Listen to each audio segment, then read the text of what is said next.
দর্শক, আপনাদের আমন্ত্রণ জানাচ্ছি রাতের দীপ্ত সংবাদের সঙ্গে আছে আমি রুবায়েত হাসান। আর শুরুতেই থাকছে প্রধান খবরের শিরোনাম। মুক্তিযুদ্ধে পাকিস্তানের সহযোগী ছিল মুসলিম লীগ, জামায়াত এবং নেজামে ইসলাম। জামুকা বিল পাশ। আবু সাইদ হত্যা মামলায় 2 পুলিশের মৃত্যুদণ্ড, 3 জনের যাবজ্জীবন সাজা। অসন্তোষ জানালো পরিবার। জ্বালানি তেল স্বাভাবিক রাখতে সরকারের ভর্তুকি মাসে 3000 কোটি টাকা। ফুয়েল পাস অ্যাপ চালু। যুদ্ধবিরতির শুরুতেই যুক্তরাষ্ট্রের বিরুদ্ধে শর্ত ভাঙার অভিযোগ ইরানের। লেবাননে হামলা বন্ধের দাবি।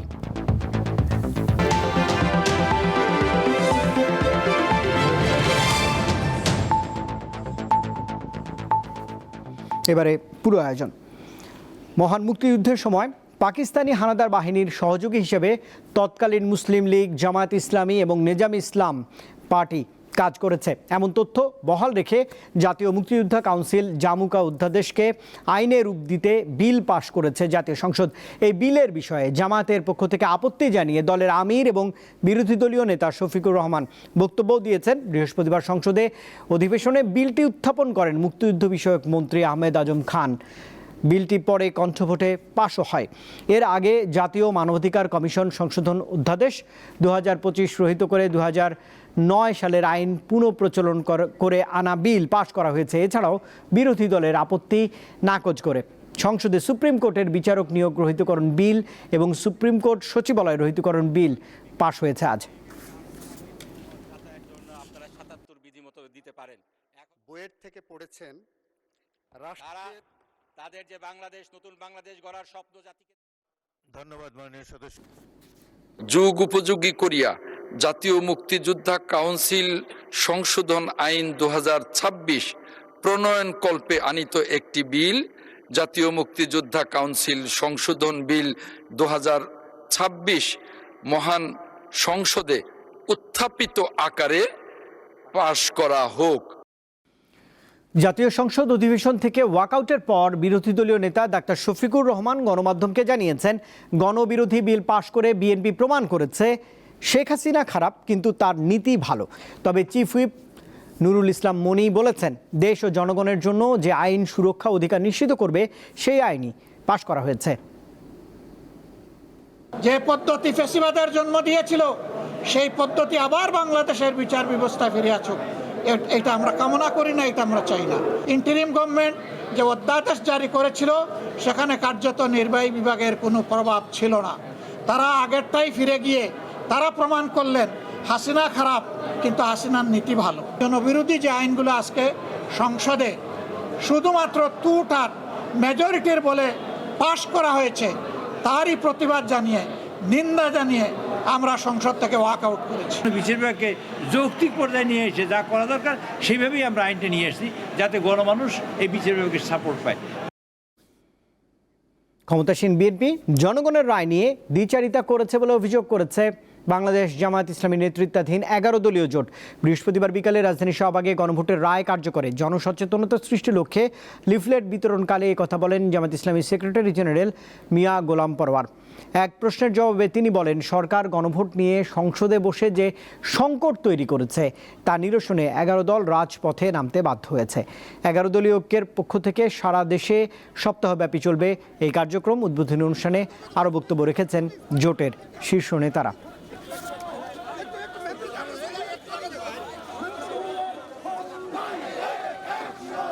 এই গণভোট বাতিল করার অর্থ আপনার ভোটকে বাতিল করা, তাহলে আপনাকে স্বীকার করতে হবে যে আপনি সেদিন হ্যাঁ ভোটে আপনি পক্ষে ভোট দেননি। গণভোটের রায় বাস্তবায়নের জন্য রাজপথে আমাদেরকে ঠেলে দেওয়া হচ্ছে। জনগণের দেওয়া রায় বাস্তবায়নের জন্য আমরা আবার জনগণের কাছে ফিরে এসেছি। 2024 সালের গণঅভ্যুত্থানে নিহত আবু সাইদ হত্যায় সংঘটিত মানবতা বিরোধী অপরাধের মামলায় 2 জনকে মৃত্যুদণ্ড দেওয়া হয়েছে। এছাড়া 30 আসামির মধ্যে 3 জনকে যাবজ্জীবন ও বাকিদের বিভিন্ন মেয়াদে সাজা দিয়েছে আন্তর্জাতিক অপরাধ ট্রাইব্যুনাল 2। তবে রায় নিয়ে অসন্তোষ প্রকাশ করেছে আবু সাইদের পরিবার। এদিকে রায় নিয়ে অসন্তোষ প্রকাশ করেছে আবু সাইদের পরিবার। যেমনটা খবরেই জানাচ্ছিলাম, বৃহস্পতিবার দুপুরে রংপুরে এ বিষয়ে সাংবাদিকদের সঙ্গেও কথা বলেছেন আবু সাইদের বাবা।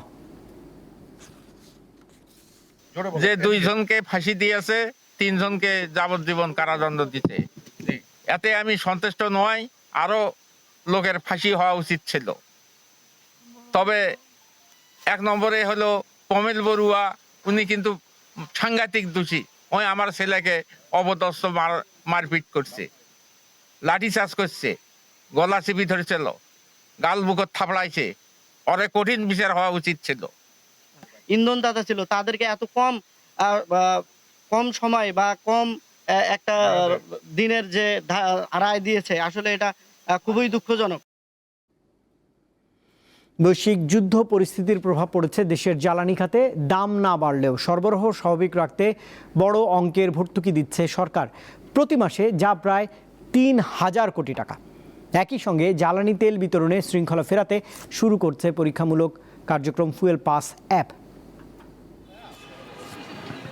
মধ্যপ্রাচ্যে চলমান যুদ্ধের প্রভাব এবং সরবরাহ সীমাবদ্ধতার কারণে রাজধানীসহ সারা দেশের পাম্পগুলোতে জ্বালানি তেলের তীব্র সংকট দেখা দিয়েছে। তেল পেতে গ্রাহকদের দীর্ঘ সময় লাইনে দাঁড়িয়ে অপেক্ষা করতে হচ্ছে। আবার তেলের অভাবে অনেক ফিলিং স্টেশন দিনের অধিকাংশ সময় বন্ধ থাকছে। এমন পরিস্থিতিতে জ্বালানি তেল বিতরণে শৃঙ্খলা ও স্বচ্ছতা নিশ্চিত করতে অ্যাপের মাধ্যমে কিউআর কোড ভিত্তিক ফুয়েল পাসের পরীক্ষামূলক কার্যক্রম শুরু করেছে সরকার। বৃহস্পতিবার ব্রিফিংয়ে বিদ্যুৎ, জ্বালানি ও খনিজ সম্পদ মন্ত্রণালয়ের মুখপাত্র জানান, প্রাথমিকভাবে রাজধানীর 2টি পেট্রোল পাম্পে এই পদ্ধতিতে তেল বিক্রি করা হচ্ছে। সোনার বাংলা আসাদ গেটের, আরেকটা হচ্ছে ট্রাস্ট ফিলিং স্টেশন তেজগাঁওয়ে। ইতিমধ্যে আমাদের প্রচুর সাড়া পাওয়া যাচ্ছে, আমাদের রেজিস্ট্রেশন করছেন অনেকেই।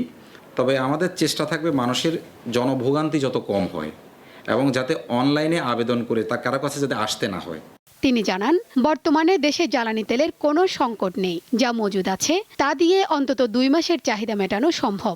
সংবাদ সম্মেলনে জানানো হয়, বর্তমানে প্রতি মাসে 2.5 থেকে 3,000 কোটি টাকা ভর্তুকি দিচ্ছে সরকার। সরকার প্রায় প্রতি মাসে 2,500 থেকে 3,000 কোটি টাকা তাকে ভর্তুকি দিতে হচ্ছে। পাইপলাইন ইজ অ্যাভেলেবেল, ঠিক আছে। যেমন ধরুন, আমি গতকালকে আমার 2টো জাহাজের থেকে খালাস হয়েছে 54,000 মেট্রিক টন, সেটা হয়ে এটা দাঁড়িয়েছে। এবং আমার জাহাজগুলো নিয়মিত আসছে এবং সেটা খালাস হয়ে প্রতিদিনেরটা আমার যুক্ত হচ্ছে। সেজন্যই আমি আপনাদেরকে বলেছি যে আমাদের আসলে এই মুহূর্তে কোনো সংকট নেই। যুদ্ধ কেটে গেলেও দেশের জন্য দীর্ঘমেয়াদে মজুদ বাড়াতে সরকার উদ্যোগ নিচ্ছে বলেও জানান তিনি। যুদ্ধ কেটে গেলেই আসলে আমরা যাতে ভুলে না যাই যে আমাদের একটা দীর্ঘমেয়াদী মজুদ প্রয়োজন। এটার উপর আমরা এখন থেকেই কাজ শুরু করেছি। আমরা মনে করছি যে মিনিমাম 3 মাসের একটা মজুদ আমাদের থাকা উচিত। অবৈধ মজুদ ঠেকাতে সরকার কঠোর অবস্থানে রয়েছে জানিয়ে তিনি বলেন, দেশ জুড়ে 361টি অভিযানে এ পর্যন্ত 4,79,000 লিটার জ্বালানি তেল জব্দ করা হয়েছে। মন্ত্রিসভা। শিউলি শবনম, দীপ্ত সংবাদ, ঢাকা।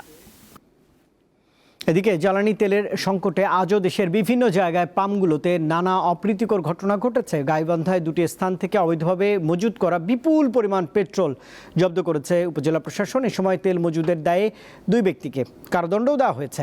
ভোলায় অবৈধভাবে জ্বালানি তেল মজুদ বিরোধী অভিযান জোরদার করেছে প্রশাসন। সংকটের কারণে পাম্পগুলোতে দীর্ঘ লাইনে দাঁড়িয়ে চরম ভোগান্তিতে পড়তে হচ্ছে চালকদের। পটুয়াখালীতে জ্বালানি তেলের তীব্র সংকট জনজীবনে বড় ধরনের প্রভাব ফেলেছে। ডিপো থেকে চাহিদা অনুযায়ী সরবরাহ না পাওয়ায় জেলার বেশ কয়েকটি ফিলিং স্টেশন বন্ধ রয়েছে। খাগড়াছড়িতে 2 কিলোমিটার দীর্ঘ লাইনে দাঁড়িয়েও তেল পাচ্ছেন না সাধারণ গ্রাহকরা।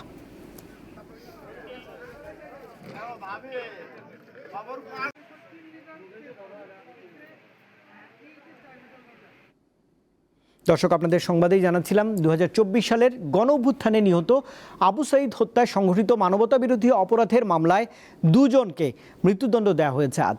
এছাড়া 30 আসামির মধ্যে 3 জনকে যাবজ্জীবন ও বাকিদের বিরুদ্ধে বিভিন্ন মেয়াদে আন্তর্জাতিক অপরাধ ট্রাইব্যুনাল সাজা দিয়েছে।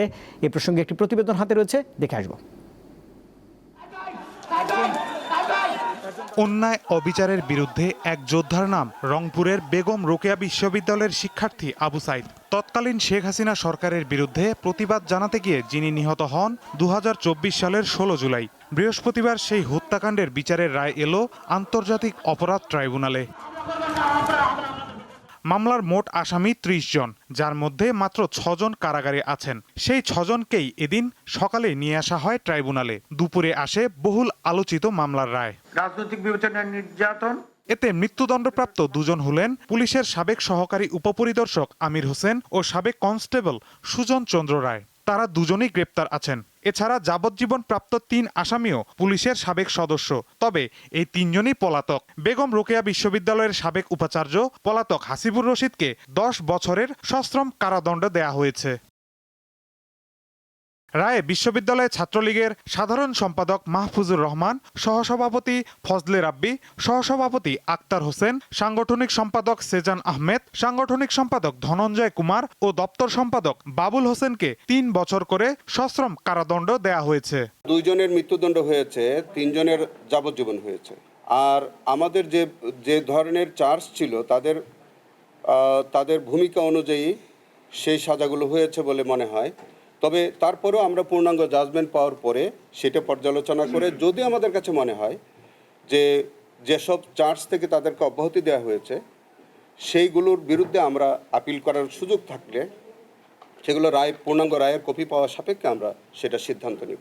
আসামি পক্ষের আইনজীবীরা জানান, ন্যায় বিচারের জন্য উচ্চ আদালতে যাবেন তারা। পূর্ণাঙ্গ রায়ের কপি হাতে পেয়ে পুঙ্খানুপুঙ্খ বিশ্লেষণ করে মহামান্য আপিল বিভাগে দায়ের করে আপিল শুনানি অন্তে খালাস পাবো বলে দৃঢ়ভাবে বিশ্বাস করি ইনশাল্লাহ।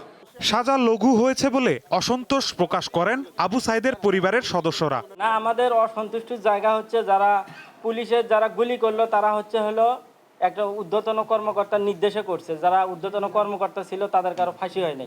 এই ক্ষেত্রে আমাদের অসন্তুষ্টি আছে।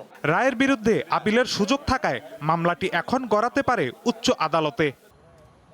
সেদিনের সেই নিথর দুপুরটি কেবল রংপুরের রাজপথকে রক্তাক্ত করেনি, বরং নাড়িয়ে দিয়েছিল একটা জাতির বিবেককে। যে বুলেট তার প্রাণ কেড়েছিল, সেই বুলেটই সেদিন কাঁপিয়ে দিয়েছিল ক্ষমতার সিংহাসন। ট্রাইব্যুনাল আজ সেই বীরত্বের আইনি স্বীকৃতি দিল। আদালত জানিয়ে দিল সেদিন কে ছিল ঘাতক আর কে হয়ে উঠল মহানায়ক। আন্তর্জাতিক অপরাধ ট্রাইব্যুনাল থেকে মাহিদুর রহমান, দীপ্ত সংবাদ, ঢাকা। হাম ও হামের উপসর্গ নিয়ে 24 ঘন্টাতে আরও 7 রোগীর প্রাণ গেছে। স্বাস্থ্য অধিদপ্তর এক বিজ্ঞপ্তিতে জানিয়েছে, বৃহস্পতিবার সকাল 8টা পর্যন্ত আগের 24 ঘন্টায় হামে মারা যাওয়া এক শিশু ঢাকা বিভাগের। আর হামের উপসর্গ নিয়ে মৃতদের মধ্যে রাজশাহী বিভাগে 4 জন, ঢাকা বিভাগে 1 জন এবং সিলেট বিভাগের 1 রোগী রয়েছে। বিজ্ঞপ্তিতে আরও বলা হচ্ছে, 24 ঘন্টায় সন্দেহজনক হাম নিয়ে হাসপাতালে ভর্তি হয়েছে 1187 শিশু, আর হাম শনাক্ত হয়েছে 642 জনের। স্বাস্থ্য অধিদপ্তরের তথ্য মতে এখন পর্যন্ত হামে 23 শিশু মারা গেছে, আর হামের উপসর্গ নিয়ে আরও 143 শিশুর মৃত্যু হয়েছে।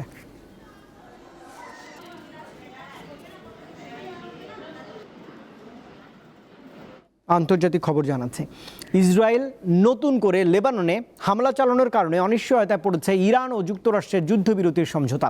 এই হামলায় 2 শতাধিক মানুষ নিহত হয়েছে। লেবাননে হামলার প্রতিবাদে আবারও হরমুজ প্রণালী বন্ধ করে দিয়েছে তেহরান।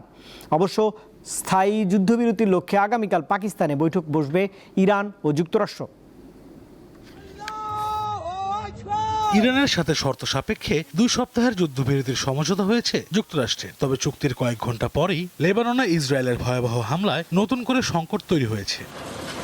যুক্তরাজ্যের প্রভাবশালী পত্রিকা ফিনান্সিয়াল টাইমস বলছে, যুক্তরাষ্ট্রের প্রেসিডেন্ট ডোনাল্ড ট্রাম্প যুদ্ধবিরতির জন্য কয়েক সপ্তাহ ধরে পাকিস্তানের ওপর চাপ দিচ্ছিলেন, যাতে তারা ইরানকে বুঝিয়ে যুদ্ধ থামানোর ব্যবস্থা করে এবং হরমুজ প্রণালী খুলে দেয়। 21 মার্চ থেকেই ট্রাম্প যুদ্ধবিরতির জন্য মরিয়া ছিলেন। ইরানের প্রেসিডেন্ট মাসুদ পেজিশকিয়ান বলেছেন, তারা লেবানিজ ভাই বোনদের কখনোই একা ফেলে যাবেন না। এ সময় তিনি হুঁশিয়ারি দেন, তেহরানের হাত এখনো বন্দুকের ট্রিগারই আছে। লেবানন যুদ্ধবিরতির অবিচ্ছেদ্য অংশ বলে মন্তব্য করেছেন ইরানের পার্লামেন্টের স্পিকার বাঘের গালিবাফ। যুদ্ধের স্থায়ী সমাধান খুঁজতে শুক্রবার পাকিস্তানের ইসলামাবাদে বৈঠকে বসবে ইরান ও যুক্তরাষ্ট্র। এরই মধ্যে ইরানের প্রতিনিধি দল পাকিস্তানের পথে রয়েছে বলে জানা গেছে। এই অবস্থায় ইরানের উপপররাষ্ট্রমন্ত্রী সাইদ খাতিবজাদেহ বলেছেন, আগামী কয়েক ঘন্টা মধ্যপ্রাচ্যের জন্য বেশ গুরুত্বপূর্ণ। ডোনাল্ড ট্রাম্প হুঁশিয়ারি দিয়েছেন, চূড়ান্ত শান্তি চুক্তি করতে তেহরান ব্যর্থ হলে ইরানে আবারও ভয়ঙ্কর হামলা চালানো হবে। এদিকে লেবাননে ইসরায়েলি হামলার প্রতিবাদে আবারও হরমুজ প্রণালী বন্ধ করে দিয়েছে ইরান। যুক্তরাষ্ট্র ও ইসরায়েলের আগ্রাসন পুরোপুরি বন্ধ হলেই কেবল এই জলপথ খুলে দেওয়া হবে বলে জানিয়েছে তেহরান। লেবাননের রাজধানী বৈরুতের দক্ষিণাঞ্চলীয় বেশ কয়েকটি এলাকার বাসিন্দাদের সরে যাওয়ার নির্দেশ দিয়েছে ইসরায়েল। এর আগে দেশটির প্রধানমন্ত্রী বেনিয়ামিন নেতানিয়াহু হুঁশিয়ারি দেন, লেবাননে হিজবুল্লাহকে লক্ষ্য করে হামলা অব্যাহত থাকবে। লেবাননে হামলার নিন্দা জানিয়েছে জাতিসংঘ, স্পেন ও রাশিয়া। বুধবারের হামলায় 2 শতাধিক মানুষ প্রাণ হারিয়েছেন। আশরাফ শুভ, দীপ্ত, বার্তাকক্ষ। ঢাকার কিছু শিক্ষা প্রতিষ্ঠানে 3 দিন অনলাইন এবং 3 দিন অফলাইনে ক্লাস হবে বলে জানিয়েছে শিক্ষামন্ত্রী আনম এহসানুল হক মিলন। বৃহস্পতিবার রাজধানীর আন্তর্জাতিক মাতৃভাষা ইনস্টিটিউটে ব্রিফিংয়ে তিনি জানান, শিক্ষার্থীরা শনি, সোম ও বুধবার সরাসরি ক্লাসে উপস্থিত থাকবে। এছাড়া রবি, মঙ্গল এবং বৃহস্পতিবার অনলাইনে ক্লাসে অংশ নেবেন তারা। যানজট নিরসনের লক্ষ্যে পরীক্ষামূলক মডেলের আওতায় নির্বাচিত স্কুলগুলোতে সপ্তাহে 3 দিন অনলাইন ক্লাস হবে।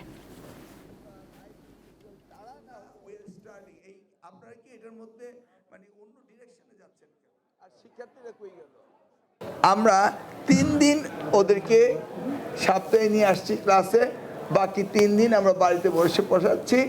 এইটা আমরা দেখছি তারা কতটা ডিজিটালি অ্যাকোয়েন্টেড হয়, অ্যাট দ্য সেম টাইম আমরা কতটা রিলিফ পাই।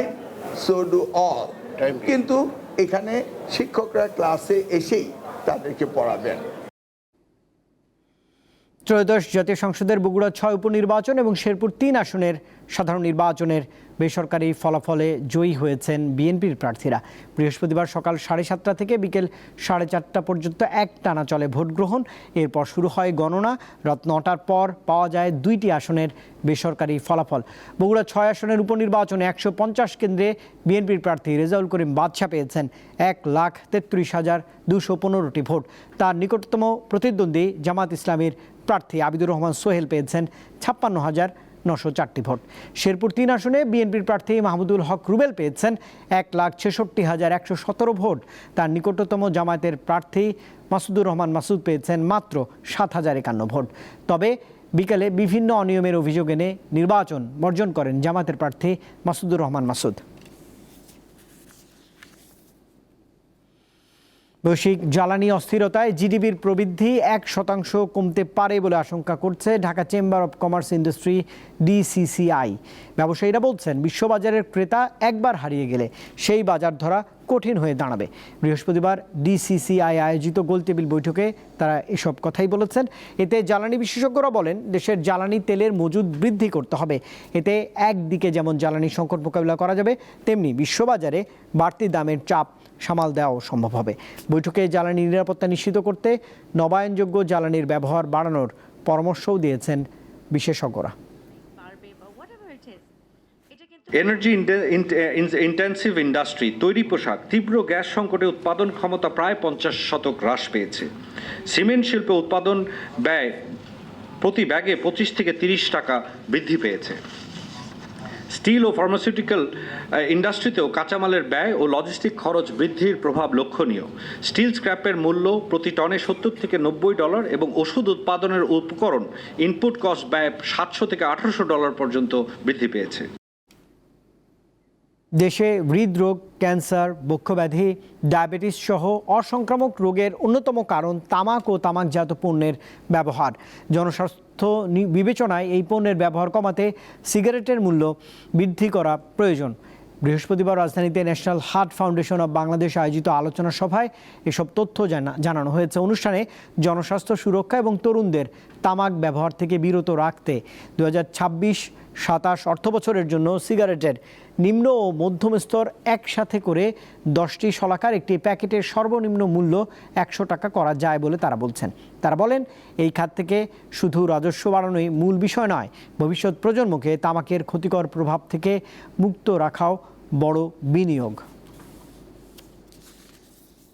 যেটা দেখেছি আমরা, ট্যাক্স বেড়েছে, কিন্তু যেভাবে ট্যাক্স বাড়ার কথা সেভাবে বাড়েনি। এবার কোনো কোনো সময় এটা কমেও রিগ্রেসও হয়েছে। যাই হোক, এটা মিক্সড রেজাল্ট পেয়েছি আমরা।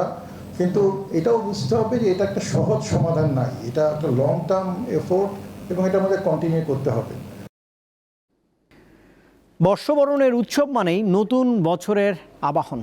পুরনোকে বিদায় জানিয়ে বাঙালির প্রাণে জেগে ওঠে পহেলা বৈশাখের আনন্দ। ঢাকা বিশ্ববিদ্যালয়ের চারুকলা থেকে এবারও শোভাযাত্রা হবে, তবে নাম বদলে হয়েছে বৈশাখী শোভাযাত্রা। চলছে তারই জোর প্রস্তুতি।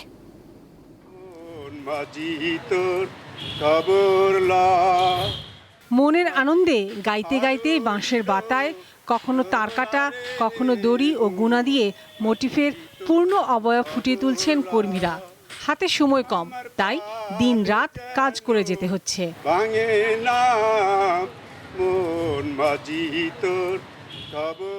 চৈত্রের বিদায়ী হাওয়ায় ঢাকা বিশ্ববিদ্যালয়ের চারুকলা অনুষদ এখন ব্যস্ত সময় পার করছে। 1433 বঙ্গাব্দ বরণের জন্য তৈরি হচ্ছে বিশাল সব মুখোশ ও শিল্প কাঠামো। চলছে রং তুলির আঁচড়। তবে এবারের আয়োজনটা একটু ভিন্ন।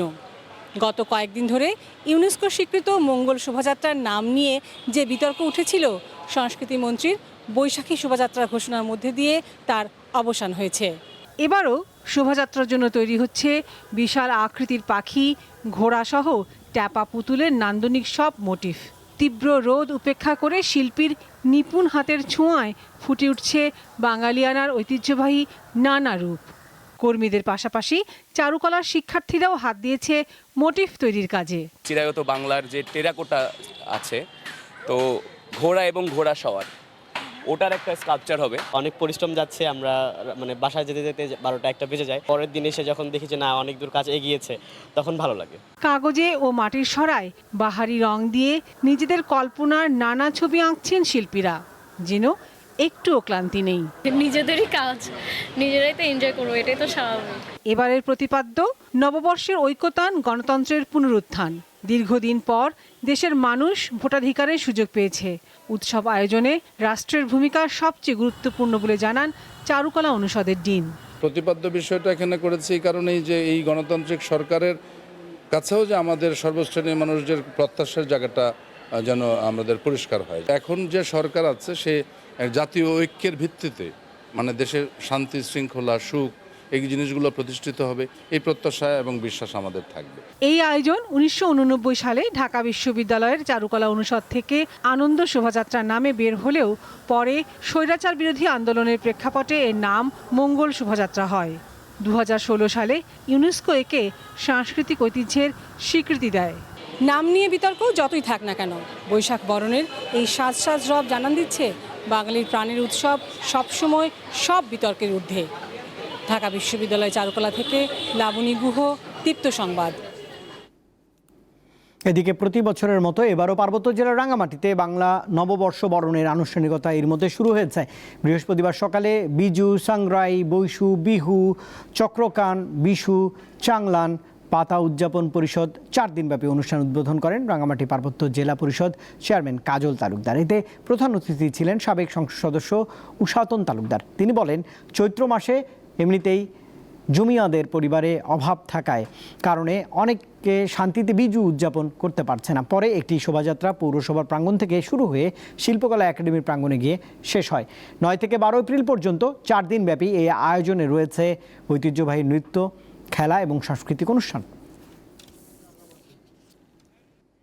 আর দর্শক, এই খবরের মধ্যে দিয়ে শেষ করব রাতের দীপ্ত সংবাদ। শেষ করার আগে প্রধান খবরের শিরোনাম জানাবো আরেকবার। মুক্তিযুদ্ধে পাকিস্তানের সহযোগী ছিল মুসলিম লীগ, জামায়াত এবং নেজাম ইসলাম, জামুকা বিল পাশ। আবু সাইদ হত্যা মামলায় 2 পুলিশের মৃত্যুদণ্ড, 3 জনের যাবজ্জীবন সাজা, অসন্তোষ জানালো পরিবার। জ্বালানি তেল স্বাভাবিক রাখতে সরকারের ভর্তুকি মাসে 3000 কোটি টাকা, ফুয়েল পাস অ্যাপ চালু।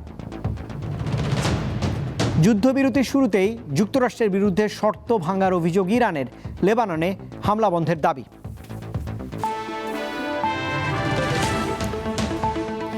আর দর্শক, এই ছিল এখনকার মতো। এতক্ষণ সঙ্গে থাকবার জন্য ধন্যবাদ সবাইকে। আরও তথ্য বিনোদনের জন্য আপনি যুক্ত থাকতে পারেন দীপ্ত টেলিভিশনের ডিজিটাল প্ল্যাটফর্মগুলোতে। শুভরাত্রি।